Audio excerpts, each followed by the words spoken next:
সম্প্রতি উত্তরায় র্যাব পরিচয়ে কোটি টাকা ডাকাতির ঘটনার রহস্য উন্মোচন করেছে ডিএমপি পুলিশ। নগদ অর্থ, অস্ত্রসজ্জিত মাইক্রোবাস সহ গ্রেপ্তার করা হয়েছে দুর্ধর্ষ ডাকাত চক্রের 5 সদস্যকে। গেল 14 জুন নগদের ডিস্ট্রিবিউটরের কাছ থেকে র্যাব পরিচয়ে 1,08,00,000 টাকা লুট করে একদল দুর্বৃত্তরা।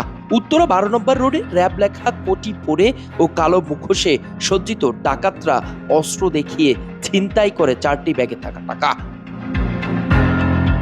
পরে উত্তরা থানা পুলিশ ও ডিবির টিম তথ্য প্রযুক্তির সহায়তায় গ্রেপ্তার করে চালক হাসান সহ 5 জনকে।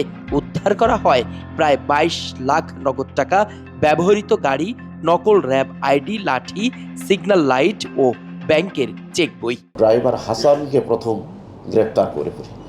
হাসানকে গ্রেপ্তার করলে আমরা জানতে পারি যে হাসান প্রথমে স্বীকার করেছে আমাদের কাছে যে সে 50,000 টাকা পেয়েছে। তাকে আপাতত বলেছে তুমি 50,000 টাকা নিয়ে যাও, পরবর্তীতে টাকা আমরা ডিস্ট্রিবিউট করব, ভাগ করব।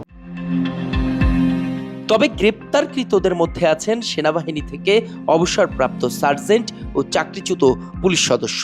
সেনাবাহিনীর অবসরপ্রাপ্ত সার্জেন্ট শেখ মোহাম্মদ জালাল উদ্দিন ওরফে রবিউল, বয়স হবে 43-44।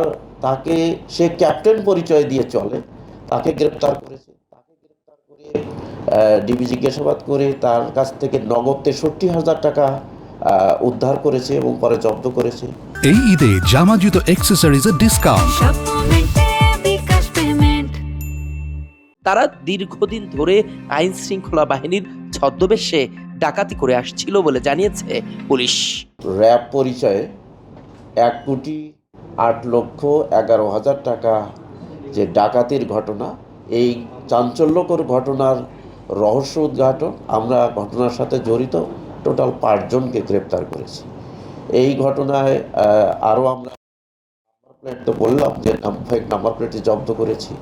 এছাড়া এই ঘটনা যারা ডিবি এবং র্যাব এবং পুলিশের পরিচয় দিয়ে যে যারা এই কাজ করত, তাদের আইডি কার্ড, তাদের মোবাইল। এই ঘটনায় উত্তরা পশ্চিম থানায় মামলা দায়ের হয়েছে। বাকি সদস্যদের গ্রেফতার ও লুণ্ঠিত অর্থ উদ্ধার অভিযান অব্যাহত আছে বলেও জানিয়েছে পুলিশ। ইখলাস রহমান, কালের কণ্ঠ।